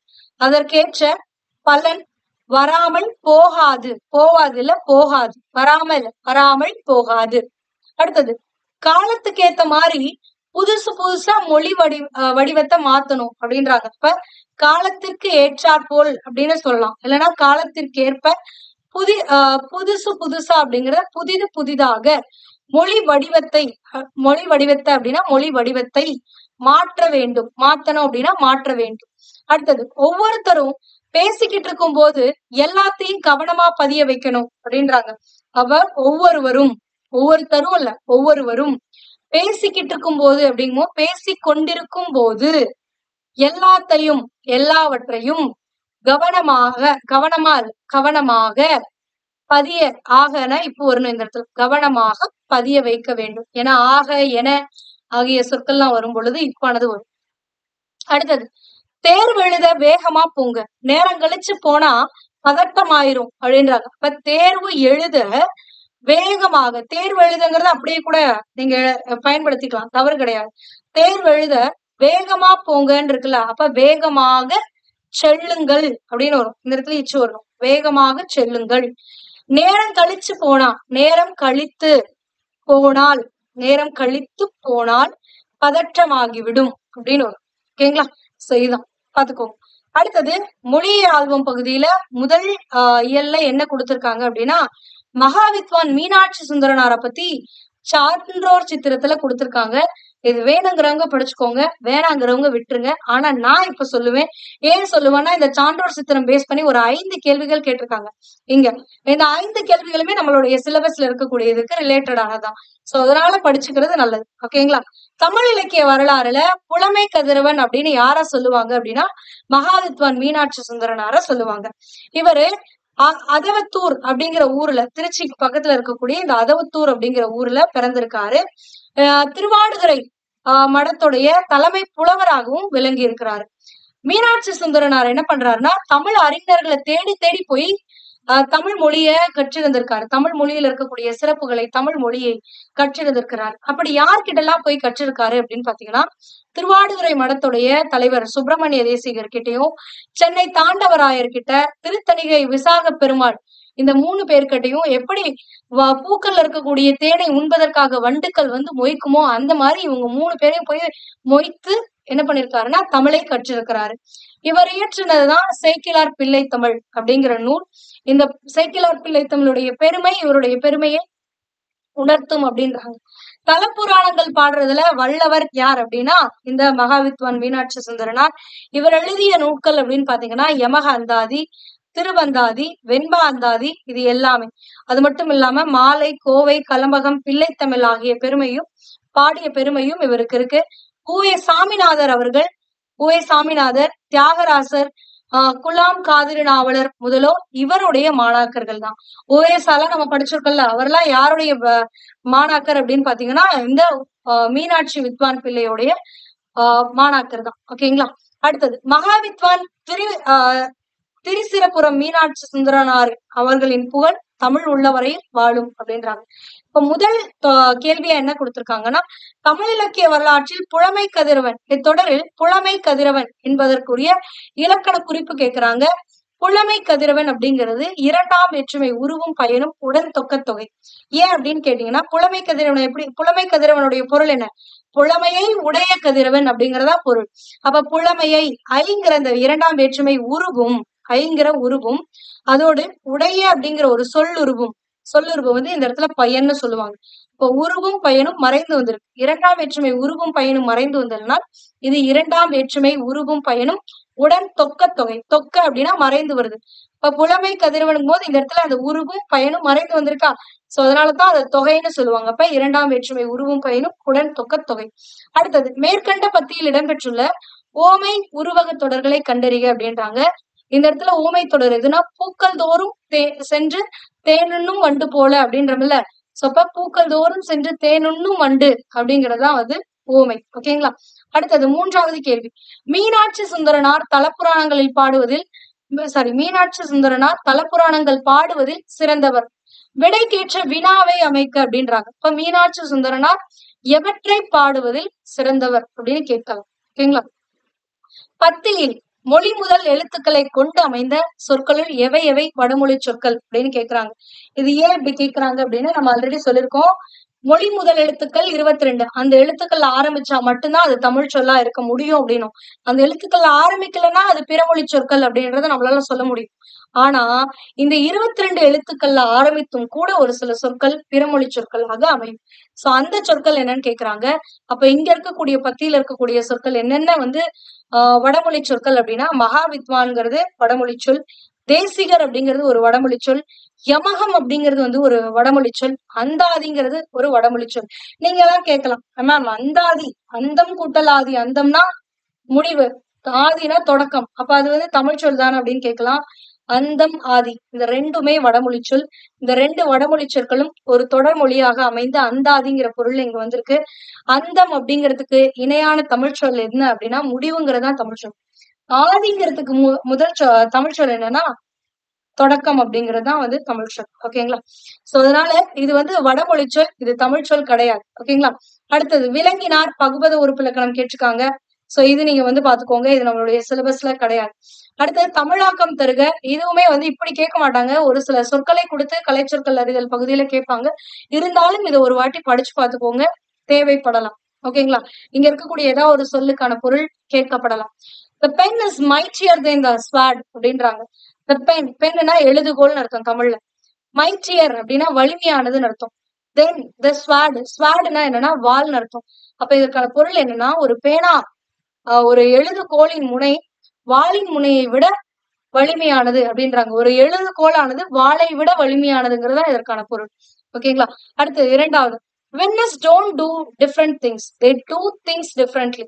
அதாவது நம்ம பண்றதுல இருந்து கொஞ்சம் மாறுபட்டு பண்றவங்க எல்லாம் வெற்றியாளர்கள் இல்ல, அவங்க பண்றதே முற்றிலும் மாறுபட்டதா தான் இருக்கும் அப்படின்றாங்க. அதான் சோ இப்ப வென்றோர் செயல்களை வென்றோர்கள் வந்து செயல்களை வேறு டிஃப்ரெண்டா செய்யல, வேறு விதமாக செய்வதில்லை, அவர்கள் செயல்களே வேறு விதமாக இருக்கிறது அப்படின்றதுதான். அடுத்தது, a picture is worth 1000 words அப்படின்றாங்க. a picture, பிக்சர்னா படம்னு அர்த்தம். 1000 words அப்படின்னா 1000 வார்த்தைகள். worthனா அந்த அளவுக்கு சமமானது அப்படின்ற பொருள்ல வரும். அப்ப a picture is worth 1000 wordsனா ஒரு படம் வந்து 1000 வார்த்தைகளை கொண்ட ஒரு கதையவே சொல்லும். அதுதான் இங்க கொடுத்திருக்காங்க. அப்ப ஒரு படம் 1000 வார்த்தைகளுக்கு சமம். அடுத்தது, work while you work and play while you play அப்படின்றாங்க. work while you work அப்படின்னா வேலை செய்ய வேண்டிய நேரத்துல வேலையை செய். play while you playனா விளையாட வேண்டிய நேரத்துல விளையாடு அப்படிங்கிறது. சோ இப்ப உழைக்க வேண்டிய நேரத்தில் உழை, விளையாட வேண்டிய நேரத்தில் விளையாடு. knowledge rules the world அப்படின்றாங்க. knowledgeனா அறிவு, ரூல்ஸ்னா ஆள்வதுன்னு அர்த்தம், வேர்ல்டுனா உலகம். அப்ப இந்த உலகத்தை ஆள்வது எது அப்படின்னா அறிவுதான் அப்படின்றாங்க. அறிவே உலகை ஆள்கிறது. அடுத்தது ரொம்பவே இம்பார்ட்டன்டான ஒரு பகுதி நம்மளுடைய சிலபஸ்ல இருக்கக்கூடியது, பிறமொழி சொற்களை தமிழாக்கம் செய்க அப்படின்றாங்க. வாடகை, வாடகை அப்படின்னா குடிக்கூலின்னு அர்த்தம். ஓகேங்களா? குடியிருப்பதற்கான கூலி தான் குடிக்கூலி. இப்ப வாடகைக்கான தமிழ் சொல் குடிக்கூலி. அடுத்தது, சம்பளம், சம்பளம் அப்படின்னா ஊதியம்னு அர்த்தம். விசா அப்படின்னா நுழைவு இசைவுன்னு அர்த்தம். அடுத்தது, ராஜ்யம், ராஜ்யம்னா நாடுன்னு அர்த்தம். மாதம்னா திங்கள் அப்படின்னு அர்த்தம். ஞாபகம் அப்படின்னா நினைவுன்னு அர்த்தம். பாஸ்போர்ட் கடவுச்சீட்டு. சரித்திரம் அப்படிங்கிறது தமிழ் சொல் கிடையாது, பிறமொழி சொல். சரித்திரம்னா வரலாறுங்கிறது தான் தமிழ் சொல். போலீஸ் காவலர். வருஷம் அப்படிங்கிறதும் வந்து தமிழ் மொழியே கிடையாது, வருடம் அப்படிங்கிறது. இதற்கான தமிழ் மொழி சொல் ஆண்டு. கம்பெனி அப்படின்னா நிறுவனம். அடுத்தது, முக்கியத்துவம் அப்படின்னா முதன்மை. நிச்சயம் அப்படின்னா உறுதி. தேசம் அப்படின்னா நாடு. அடுத்தது, பத்திரிகை அப்படின்னா இதழ். உத்தரவாதம் அப்படின்னா சொந்தம் அப்படின்னா உறவு. உத்தரவாதம்னா உறுதி. கோரிக்கை அப்படின்னா வித்தியாசம் அப்படின்னா வேறுபாடு. இது வந்து ஆல்ரெடி கேட்கப்பட்ட ஒரு ப்ரீவியஸ் கொஸ்டின். கோரிக்கை அப்படின்னா வேண்டுதல். சமீபம் அப்படின்னா அருகில். சந்தோஷம்னா மகிழ்ச்சி. உற்சாகம் பூரிப்பு. யுகம் அப்படின்னா ஊழி. தருணம் அப்படின்னா உரிய வேலை. இதுதான் இதற்கான தமிழ் சொற்கள். இதுல வாடகை, சம்பளம், விசா, ஞாபகம், மாதம், பாஸ்போர்ட், சரித்திரம், வருடம், தேசம், வித்தியாசம், உற்சாகம், சந்தோஷம், யுகம், சொந்தம், இதெல்லாமே வந்து உங்களுக்கு ப்ரீவியஸ் இயர்ல பிறமொழி சொற்களுக்கு இணையான தமிழ் சொல் அறிவு பகுதியில கேட்டிருக்காங்க. சோ அதனால தெளிவா பாத்துக்கோங்க. ஓகேங்களா? அடுத்தது, பத்தியினை படித்து வினாக்களுக்கு விடையளிக்க. சோ இந்த பத்தியை நீங்க படிச்சு பாத்துக்கோங்க. அதை நான் படிச்சு காட்டி உங்களுக்கு டைம் வேஸ்ட் பண்ண விரும்பல. இங்க இருக்கிறதுல எது நம்மளுடைய சிலபஸ்க்கு ஏத்த இது வரும் அப்படின்னு பாத்தீங்கன்னா இந்த 2வது கொஸ்டின் தான். பத்தியில் உள்ள அளபடைகளை கண்டறிக. அளபடை, அதுவும் அப்படிங்கிறது ஒரு அளபடை. அடுத்தது, தழி அப்படிங்கிறதும் வந்து ஒரு அளபடை. ஓகேங்களா? சோ அடுத்தது, மொழியோடு விளையாடு. இதுல இந்த கொஸ்டின் வந்து உண்டு. தொடரில் உள்ள சொற்களை ஒழுங்குபடுத்தி 2 சொற்றொடர்களாக்குக. அதாவது ஓர் பயிர் பறவை வளர வேண்டும் அழகான தண்ணீர் மயில் அப்படின்னு கொடுத்திருக்காங்க. இங்க சொற்கள் வந்து முறையாக இல்லை. ஆனா இங்க இருக்கக்கூடிய சொற்களை பயன்படுத்தி 2 சொற்றொடர்களை உருவாக்கணும். ஓகேங்களா? சோ அப்ப எப்படி இது பண்ணலாம் அப்படின்னா, மயில் ஓர் அழகான பறவை அப்படின்னு ஒரு சொற்றொடர் உருவாக்கலாம். அடுத்தது, பயிர் வளர தண்ணீர் வேண்டும் அப்படின்னு சொல்லி இன்னொரு சொற்றொடரை உருவாக்கலாம். அடுத்து இங்க என்னன்னு கொடுத்திருக்காங்க, பள்ளிக்கூடம் எல்லாம் தருபவை ஒவ்வொரு கலைகள், குழந்தையும் போக வேண்டும் மகிழ்ச்சின்னு இருக்கா. சோ இதுல நான் ஹைலைட் பண்ணிருக்கிறது மட்டும் ஒரே ஒரு சொற்றொடராகவும், ஹைலைட் பண்ணாத இன்னொரு சொற்றொடராகவும் மாத்துங்க. ஓகேங்களா? சோ அப்ப ஒவ்வொரு குழந்தையும் பள்ளிக்கூடம் போக வேண்டும்ங்கிறது முதல் சொற்றொடர். அடுத்தது, கலைகள் எல்லாம் மகிழ்ச்சி தருபவை அப்படின்னு சொல்லலாம். இது 2வது சொற்றொடர். அடுத்தது 2வதா கொடுத்திருக்கக்கூடிய ஹிண்ட், நிலவு வீசுவதால் தெற்கிலிருந்து மாலை தென்றல் மகிழ்விக்கும் எனப்படுகிறது மனதை. இங்கே முறையற்று இருக்கா, இதை முறையான சொற்றொடரா மாத்தணும் அப்படின்னா ஹைலைட் பண்ணதை ஒரு சொற்றொடராக மாற்றுங்க. தெற்கிலிருந்து வீசுவதால் தென்றல் எனப்படுகிறது. அடுத்தது, மாலை நிலவு மனதை மகிழ்வுக்கும் அப்படின்லாம். அடுத்து இங்க இருக்கக்கூடிய 3வது ஹிண்ட வச்சு 2 தொடர் என்ன செய்யலாம்? பிறர் செய்த உதவியை மறக்க கூடாது. அடுத்தது நன்மை செய்யாவிட்டாலும் தீமை செய்யக்கூடாதுன்னு ஒரு தொடரை உருவாக்கலாம். 4வதாக என்ன பண்ணலாம் அப்படின்னா, நேற்று வந்த பையன் யார் தெரியுமா அப்படின்னு ஒரு தொடர் உருவாக்கலாம். அடுத்தது ஏன் பக்கத்தில் இருக்கவில்லை? பக்கத்தில் இருக்கவில்லை ஏன்? பக்கத்தில் இருக்கவில்லை ஏன்? ஏன் பக்கத்துல இல்ல அப்படிங்கிற பொருள்ல கேட்கலாம். அடுத்தது இங்க இருக்கக்கூடிய ஹிண்ட வச்சு அப்படிங்கும் போது, கோசால நாடு ஒரு சிறந்த நாடு அப்படின்னு சொல்லலாம். அடுத்தது மக்கள் மகிழ்ச்சியாக வாழ்ந்து வந்தனர்னு சொல்லலாம். இது 2வது தொடர். ஓகேங்க. வேர்ச்சொற்களை எடுத்துக்காட்டில் உள்ளவாறு தொடர்களாக மாற்றுக. இங்க வாங்குற வேர்ச்சொல்லுக்கு இங்க கொடுத்துட்டாங்க. வாங்குறது வேர்ச்சொல். இதை வச்சு ஒரு வினைமுற்றா எப்படி சொல்லலாம் அப்படின்னா, அருணா வீட்டுக்கு வந்தாள் அப்படின்னு சொல்லலாம். வந்தாள்ங்கிறது வினைமுற்று. அதுவே பெயரச்சம் அப்படின்னா வந்தங்கிற ஒண்ணு. அப்ப அங்கு வந்து பேருந்தில் அனைவரும் ஏறினர். வினையச்சம் அப்படின்னா அந்த எச்ச சொல்லை அடுத்து ஒரு வினைச்சொல்லானது இருக்கணும். அப்படி வர மாதிரி அப்படின்னா, கருணாகரன் மேடையில் வந்து நின்றான். நின்றாங்கிறது ஒரு வினைச்சொல். இப்ப இந்த எச்சத்தை அடுத்து ஒரு வினைச்சொல் வந்ததுனால இது வந்து வினை எச்சம்னு சொல்லுவாங்க. அதுவே வினையால் அணையும் பெயர்னா ஒரு வினையை குறிக்கக்கூடிய சொல் வினையை குறிக்காமல் அந்த செயலை செய்யும் நபரை குறிப்பது வினையால் அணையும் பெயர். இப்போ என்னை பார்க்க வந்தவர் என் தந்தையின் நண்பர். இதுல வந்தவர் அப்படிங்கிறது அப்படிங்கிற அந்த வினையை குறிக்காமல் அந்த வினையை செய்த நபரை குறிக்கிறது. ஓகேங்களா? அதனால அது வினையால் அணையும் பெயர். இதே மாதிரி நீங்க பேசு, ஓடு, பாடுக்கு சொல்லணும். இப்போ இதுக்கெல்லாம் வந்து வினை முற்று அப்படின்னா பேசினான், தந்தான், ஓடினான், பாடினான் அப்படின்னு சொல்லலாம். ஓகேங்களா? இதுவே வினை பெயரச்சத்துல வர மாதிரி அப்படின்னா பேசிய, தந்த, பேசிய மொழி, பேசிய சொல் அந்த மாதிரி சொல்லலாம். இல்ல தந்த பொருள், தந்த மலர் அப்படி வரலாம். ஓடிய மாதவி, ஓடிய கண்ணன், பாடிய குழல், பாடிய குழலி, பாடிய மகள் அப்படின்னு சொல்லலாம். சோ இந்த மாதிரி பெயரச்சம் வர மாதிரி சொல்லலாம். இதே வினையச்சம் அப்படின்னா இந்த சொல்லுக்கு அப்புறம் ஒரு வினைச்சொல் வர மாதிரி அமைக்கணும். அப்ப பேசி சென்றான், தந்து வந்தான், இல்லைன்னா தந்து சென்றான், ஓடி பார்த்தான், பாடி பார்த்தான், இதெல்லாமே பார்த்தான், சென்றான், வந்தான், இதெல்லாமே வினைச்சொற்கள். ஓகேங்களா? அடுத்தது வினையால் அணையும் பெயரா எப்படி மாத்தலாம்? பேசியவள், தந்தவர், ஓடியவர், பாடியவர் அப்படின்னு மாத்தலாம். ஓகேங்களா? கடைசியா இந்த இயல் 1ல நம்ம பார்க்கக்கூடியது கலைச்சொற்கள் அறிவோம் பகுதி. ஆஸ்தட்டிக்ஸ் அப்படின்னா அழகியல் அர்த்தம். இதற்கு முருகியல் அப்படின்னு இன்னொரு பொருளும் இருக்கு. ஜேர்னலிஸ்ட் அப்படின்னா இதழாளர். ஆர்ட் கிரிட்டிக் அப்படின்னா கலை விமர்சகர். ஆர்ட்னா வந்து கலைன்னு அர்த்தம். கிரிட்டிசிசம் அப்படின்னு சொல்லுவோம். விமர்சனம் செய்தல் அப்படின்னு அர்த்தம். அப்ப கிரிட்டிக் அப்படின்னா விமர்சகர்னு அர்த்தம். ஓகேங்களா?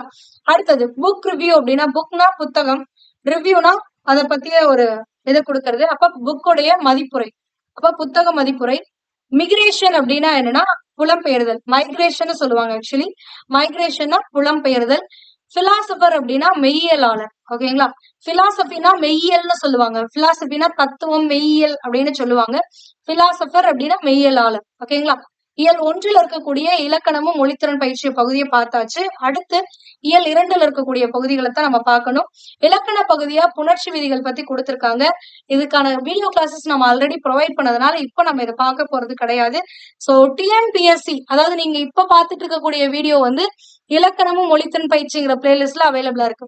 ஆனா இந்த புணர்ச்சி விதிகளுக்கான வீடியோ கிளாஸஸ் வந்து நம்மளுடைய சேனல்ல TNPSC 2025 new syllabus based Tamil வகுப்புகள் அப்படிங்கிற பிளேலிஸ்ட்ல அவைலபிளா இருக்கு. 11th ஸ்டாண்டர்ட் புணர்ச்சி விதிகள்னு இருக்கும். சோ அந்த பகுதியை பாருங்க. இதுக்கான டீடைல்டு எக்ஸ்பிளனேஷன் நம்ம கொடுத்துருக்கோம். ஓகேங்களா? சோ இந்த இயல் 2ல நம்ம பார்க்காதது என்ன அப்படின்னா மொழித்திறன் பயிற்சி மட்டும்தான். சோ அதை இப்ப பாத்துருவோம். ஓகேங்களா? சோ இங்க மொழியை ஆள்வோம் பகுதியில சான்றோர் சித்திரத்துல ஆபிரகாம் பண்டிதரை பத்தி கொடுத்திருக்காங்க. இங்க வந்து வினாக்களுக்கு விடையளிக்க அப்படிங்கிற ஒரு பகுதி கொடுத்திருக்காங்க. இதுல நம்மளுக்கு சிலபஸ்ல கவர் ஆகக்கூடிய பகுதிகளை பார்க்கலாம். இதுல வந்து இந்த மெய்மயக்கம் நீங்க படிச்சுதான் ஆகணும். ஏன்னா மெய்மயக்கத்துக்கும் இணை எழுத்துக்களுக்கும் டிஃபரன்ஸ் உங்களுக்கு தெரிஞ்சா மட்டும்தான் அது இணை எழுத்தா மெய்மயக்கமானே சொல்ல முடியும். நிறைய பேர் வந்து இடையின எழுத்துக்கள் ஒரே இனம், அதனால ஈர்க்கு இரு வந்து இனமாக வரும். அப்போ உயர்வு, கல்வி இதெல்லாம் வந்துட்டு இணை எழுத்துக்கள் இருக்கக்கூடிய சொற்கள்னு சொல்றாங்க. ஆனா அது தவறான ஒரு கருத்து. ஏன்னா கல்விங்கிற ஒரு சொல்லை நம்மளுடைய ப்ரீவியஸ் இயர்ல கொஸ்டின் பேப்பர்லயே கொடுத்துட்டு இது இணை எழுத்து சொல்லே இல்லைன்னு ஆன்சர் கீழே கொடுத்துருக்காங்க. சோ அதனால இல்லு இவ்வு இந்த ரெண்டுமே வந்து இடையின எழுத்துக்கள் தான். ஒரு இடையின மெய்யெழுத்தை தொடர்ந்து ஒரு இடையின மெய்யெழுத்து வருவதனால் இது இடைச்சொற்கள் இணை எழுத்துக்கள் அப்படின்னு சொல்றாங்க. அது தவறு. செவ்வாழை தவறு. உயர்வு தவறு. இது எதுவுமே இணை எழுத்துக்கள் இருக்கக்கூடிய சொற்களே கிடையாது. இதற்கான எக்ஸ்பிளனேஷன் நான் உங்களுக்கு ஆல்ரெடி கொடுத்திருக்கேன். அப்ப இதெல்லாம் என்னன்னா மெய் மயக்கம்னு சொல்லுவாங்க. ஓகேங்களா? இப்ப இல்லு இவ்வுன்னு இருக்கா, இல்லுங்கிறது ஒரு எழுத்து, இவ்வுங்கிறது வேற எழுத்து. ஓகேங்களா? சோ அதனால இது வந்து இந்த இல்லுக்கு இதே வரிசையில இல்லு வரிசையிலேயே வரக்கூடிய அடுத்த எழுத்தும் வந்து அதே வரிசையில வந்துச்சுன்னா அது வந்து உடல்நிலை மெய்மயக்கம்னு சொல்லுவாங்க. ஆனா இங்க இல்லு வந்திருக்கு, அடுத்து இவ்வு வரிசையில வரக்கூடிய எழுத்து வந்திருக்கா, இந்த மாதிரி மாறி வந்துச்சுன்னா அது என்னன்னு சொல்லுவாங்கன்னா வேற்று நிலை மெய்மயக்கம் அப்படின்னு சொல்லுவாங்க. ஓகேங்களா? சோ அதைத்தான் இங்க கொடுத்திருக்காங்க. உடல்நிலை மெய்மயக்க சொற்களை எடுத்து எழுதுக. இந்த பத்தியில இருந்து எடுத்து எழுத சொல்றாங்க. சோ இதுல உடல்நிலை மெய்மயக்கம் இங்க இருந்து என்னென்ன சொற்கள் இருக்குன்னா சித்த, எண்ணும், என, இத்து இத்து, இன்னு இன்னு, அமைப்பை இப்பு இப்பு வரிசை, நடத்தினார் இத்துக்கு அப்புறம் இத்து வரிசையே வருது, அழைக்க இக்குக்கு அப்புறம் கானா காவரிசையே தான், செலுத்தி இத்துக்கு அப்புறம் இத்து வரிசையே தான், இயக்கம் இக்குக்கு அப்புறம் இக்கு, மருத்துவம் இத்துக்கு அப்புறம் இத்து, மக்கள் இக்குக்கு அப்புறம் இக்கு, உருவாக்கி இக்குக்கு அப்புறம் இக்கு வரிசையே வருதா. சோ இந்த மாதிரி ஒரே எழுத்து வரிசையா அடுத்து வந்துச்சு, அந்த மெய்யெழுத்தை அடுத்து அதே மெய்யெழுத்தை கொண்ட ஒரு வரிசை வருது அப்படின்னா அது வந்து உடல்நிலை மெய்மயக்கம். இதுவே வேற்றுநிலை மெய்மயக்கம்னா வேற ஒண்ணு வரணும். இங்க பாருங்க தந்தை, இதுல இந்து வந்திருக்கா, இந்துக்கு அப்புறம் என்ன வந்திருக்கு, தை இத்து வரிசை வந்திருக்கு. அப்ப இந்த மாதிரி மாறி வரதான் உடல் வேற்றுநிலை மெய்மயக்கம். பண்டிதர் இன்னுக்கு அப்புறம் இட்டு, என்று இன்னுக்கு அப்புறம் இற்று, பிறந்தவர் இந்துக்கு அப்புறம் இத்து, அன்புடன் இன்னுக்கு அப்புறம் இப்பு, பயின்றவர் இன்னுக்கு அப்புறம் இரு, பண்டுவர் இன்னுக்கு அப்புறம் இட்டு, ஆண்டு இன்னுக்கு அப்புறம் இட்டு, நடத்த இத்துக்கு அப்புறம் இத்து. இது நடத்த வராது. ஓகேங்களா? சோ இது எல்லாமே வந்து என்னன்னா வேற்றுநிலை மெய்மயக்கம். அடுத்தது உடல்நிலை மெய்மயக்கமாகவும் வேற்றுநிலை மெய்மயக்கமாகவும் உள்ள சொற்களை எழுதி அடிக்கோடிட்டு காட்டுக. இங்க இருக்க அதே சொற்கள் தான். அடுத்தது கீழ்காணும் வடமொழி சொற்களை தமிழாக்குக. இது ரொம்ப இம்பார்ட்டன்டான ஒன்று. இது நம்மளுடைய சிலபஸ்ல இருக்கக்கூடியது. சங்கீதம் அப்படிங்கிறது வந்து ஒரு வடமொழி சொல். இதற்கு இணையான தமிழ் சொல் என்னன்னா இசை. வித்யா அப்படிங்கிறது வந்து வடமொழி சொல். இதற்கு இணையான தமிழ் சொல் என்னன்னா கலை அறிவு. மகாஜனம் அப்படின்னா பெருமக்கள், சாகரம் அப்படின்னா கடல். ஓகேங்களா? சோ இங்க மேல கொடுத்திருக்க சங்கீதம், வித்யா, மகாஜனம், சாகரம் இது எல்லாமே பிறமொழி சொற்கள் தான். ஆனா இதற்கு இணையான தமிழ் சொற்கள்னா இசை, கலையறிவு, பெருமக்கள், கடல் அப்படிங்கறதா. அடுத்தது தமிழாக்கம் தருக. ஃபர்ஸ்ட் கொடுத்திருக்கிறது just living is not enough, one must have sunshine, freedom and little flower அப்படின்றாரு. யாருன்னா ஹான்ஸ் ஆண்டர்சன் சொல்லியிருக்காரு. இப்படின்னா என்னன்னா பிறந்தோம், தின்னோம், வாழ்ந்தோம் அப்படின்ற மாதிரி இருக்கக்கூடாது. ஏதாவது ஒரு விஷயத்த செய்யணும். இப்ப வாழ்க்கைங்கிறது சாதாரணமா வாழ்றது கிடையாது. இப்ப உங்களுக்குள்ள ஒரு ஒளி இருக்கணும், ஒரு ஆற்றல் இருக்கணும், ஒரு சுதந்திரம் இருக்கணும். ஒரு பூ எப்படி மலருமோ அந்த மாதிரி ஒரு உணர்ச்சி, ஒரு புத்துணர்ச்சியானது இருக்கணும் அப்படின்னு சொல்றாங்க. அடுத்தது in nature light creates the colour and the picture colour creates the light. Hans Hofmann சொல்லியிருக்காரு. அதாவது இன் நேச்சர் அப்படின்னா நேச்சர்னா இயற்கை. அப்போ இயற்கையில வந்து லைட் கிரியேட்ஸ் த கலர். லைட்னா ஒளி. ஒளிதான் வந்து என்ன பண்ணுதுன்னா பல வண்ணங்களையும் உருவாக்குது. இப்போ சூரிய ஒளிதான் அந்த 7 வண்ணங்களையுமே கொடுக்குது நம்மளுக்கு. ஓகேங்களா? ஆனா இன் picture colour creates the light. ஆனா ஒரு படத்துல அதுல நீங்க போட்டிருக்கக்கூடிய அந்த கலர் தான் அந்த படத்துக்கே ஒரு ஒளியை தரும். ஓகேங்களா? அது நல்ல படமா, பார்க்கக்கூடிய படமா இல்லையா அப்படிங்கிறது. ஓகேங்களா? சோ அதான் கொடுத்திருக்காங்க. இப்ப இயற்கையில் ஒளி வண்ணத்தை உருவாக்குகிறது, ஆனால் ஒரு படத்தில் வண்ணம் ஒளியை உருவாக்குகிறது அப்படின்றாங்க. Look deep into nature, then you will understand everything better அப்படின்னு ஆல்பர்ட் ஐன்ஸ்டீன் அவர்கள் சொல்லியிருக்காரு. அதாவது லுக் டீப் இன்டு நேச்சர், இயற்கையை உத்து நோக்கி பார்த்தால், உற்று நோக்கி பார்த்தீங்க அப்படின்னா இங்க இருக்கக்கூடிய எல்லா விஷயங்களையும் நீங்க டிஃப்ரெண்டா, பெட்டரா, சிறப்பாக தெரிந்து கொள்ள முடியும். சோ சிறப்பாக புரிந்து கொள்ள முடியும். அண்டர்ஸ்டாண்ட்னா புரிந்து கொள்ளுதல், எவ்ரிதிங்னா எல்லாவற்றையும், பெட்டர்னா சிறப்பாக. அப்போ இயற்கையை நீங்க உற்று நோக்கினால் சிறப்பாக உங்களால் அதனை புரிந்து கொள்ள முடியும். சாதாரணமா ஒரு விஷயத்த பாக்குறதுக்கும் அதுக்குள்ள இருக்கக்கூடிய இன்டெப்த் மீனிங்கையும் பார்க்க முடியும். ஏன்னா நிறைய எடுத்துக்காட்டுகள் நம்மளுக்கு சொல்லுவாங்க. அப்படி சொல்லும் பொழுது இயற்கையில இப்படி ஒரு விஷயம் இருக்குன்னா இதுதான் ரீசன் அப்படிங்கறதே நம்மளுக்கு நிறைய பேருக்கு தெரியாது. சோ அதான். அடுத்தது simplicity is nature's first step and the last of art அப்படின்றாங்க.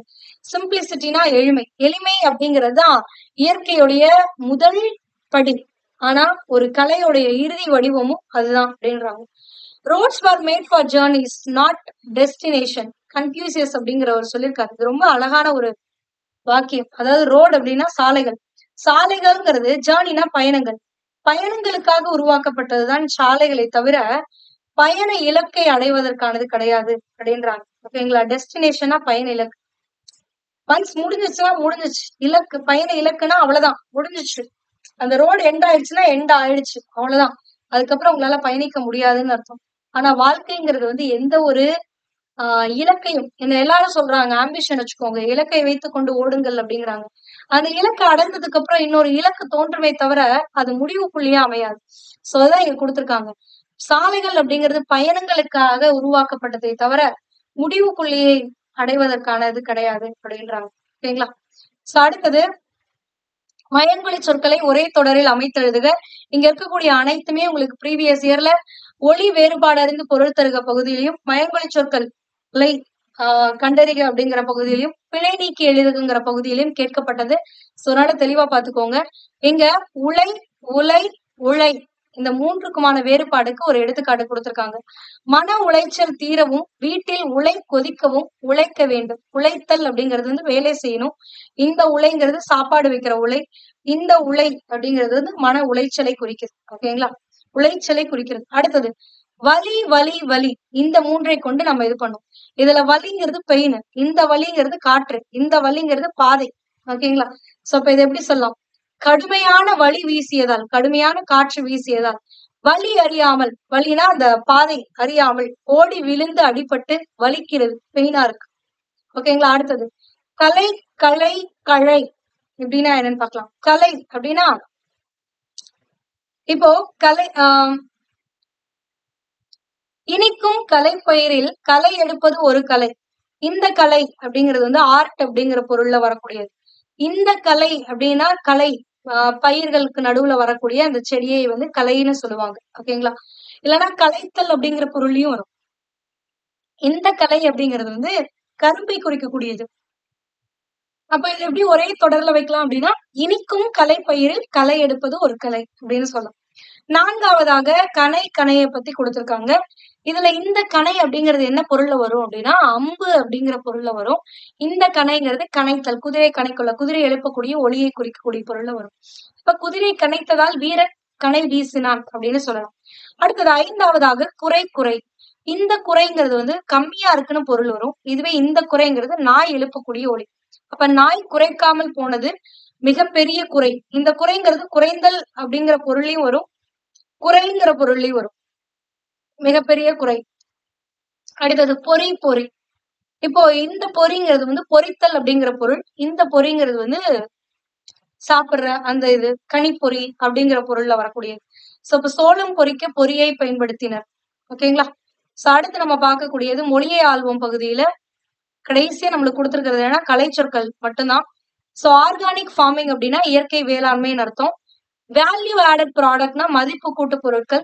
கெமிக்கல் ஃபெர்டிலைசர், ஃபெர்டிலைசர்னா உரங்கள். கெமிக்கல் அப்படின்னா வேதி உரங்கள்னு அர்த்தம். சோ அப்ப வேதி உரங்கள். ரூட் நோட்ஸ் அப்படின்னா வேர் முடிச்சுகள். ஷெல் சீட்ஸ் அப்படின்னா ஒட்டு விதைகள். வீவர் பேர்ட் அப்படின்னா ஒரு தூக்கணாங்குருவி. ஏன்னா அது மட்டும்தான் அந்த இது பண்ணும், பின்னும் வளைய அது. அடுத்தது ஃபார்ம் யார்ட் மேன்யூ. மேன்யூனா உரம்னு அர்த்தம். ஃபார்ம் மேன்யூனா தொழு உரம். ஹார்வெஸ்டிங் அப்படின்னா அறுவடை. ஓகேங்களா? புரிஞ்சுதா? சோ இவ்வளவுதான் உங்களுக்கு இயல் 1, 2ல இருக்கக்கூடிய இலக்கண பகுதிகளும் மொழித்திறன் பயிற்சி பகுதிகளும் பார்த்தாச்சு. இயல் 1ல இலக்கண பகுதி இன்றைய வகுப்புல பார்த்தோம். இயல் 2க்கான இலக்கண பகுதி புணர்ச்சி விதிகள் இந்த பிளேலிஸ்ட்ல கிடையாது. நம்மளுடைய சேனல்லயே TNPSC 2025 new syllabus based Tamil வகுப்புகள் அப்படிங்கிற பிளேலிஸ்ட்ல அவைலபிளா இருக்கு. செக் பண்ணிக்கோங்க. அடுத்த வகுப்புல இயல் 3ல இருக்கக்கூடிய இந்த பகுபத உறுப்புகளை பத்தி பார்க்கலாம். இது நம்ம ஆல்ரெடி லோயர் ஸ்டாண்டர்ட்ல படிச்சதுதான். சோ அதனால ஜஸ்ட் என்னன்னு ரீகால் பண்ணிக்கலாம். ஓகேங்களா? இது நம்மளுக்கு சிலபஸ்ல இல்லைனாலும் இந்த இறந்த கால இடைநிலைகளை பத்தி தெரியும். சோ இடைநிலைகளை வச்சு உங்களுக்கு கொஸ்டின்ஸ் கேட்பாங்க. அது வந்து எழுத்து பகுதிக்கு கீழே வரக்கூடிய ஒன்றாக அமையறதுனால கேட்பாங்க. சோ அதனால அது அடுத்த பகுதியில பார்க்கலாம். இன்றைய வகுப்புல உங்களுக்கு ஏதாவது சந்தேகம் இருந்துச்சு அப்படின்னா அதை கமெண்ட் பண்ணுங்க. அதுக்கான எக்ஸ்பிளனேஷன் அடுத்த வகுப்புல நான் உங்களுக்கு கொடுக்குறேன். இதே மாதிரி 6th இருந்து 10th வரைக்குமான இலக்கணமும் மொழித்திறன் பயிற்சிகள் நியூ புக்ல இருக்கக்கூடிய இதை ஆல்ரெடி வீடியோ கிளாஸஸ் ப்ரொவைட் பண்ணியாச்சு. இது நம்மளுடைய சேனல்ல இலக்கணமும் மொழித்திறன் பயிற்சி அப்படிங்கிற பிளேலிஸ்ட்ல செப்பரேட்டா கொடுத்துருக்கோம். செக் பண்ணிக்கோங்க. கண்டிப்பா இது எல்லாமே உங்களுடைய எக்ஸாமினேஷன்ல யூஸ்ஃபுல்லா இருக்கும். அண்ட் இந்த பகுதியில இருந்து நிறைய கேள்விகள் டிஎன்பிஎஸ்சில கேட்கப்பட்டிருக்கு. ஸோ புக்ல கொடுத்திருக்கக்கூடிய எக்ஸாம்பிள்ஸ் தான் எக்ஸாக்டா அப்படியே கொஸ்டின்ஸா கேட்டிருக்காங்க டிஎன்பிஎஸ்சில. ஸோ அதனால இந்த பகுதியை தெளிவா படிச்சுக்கோங்க. For more videos, stay tuned with BA Book. Thank you.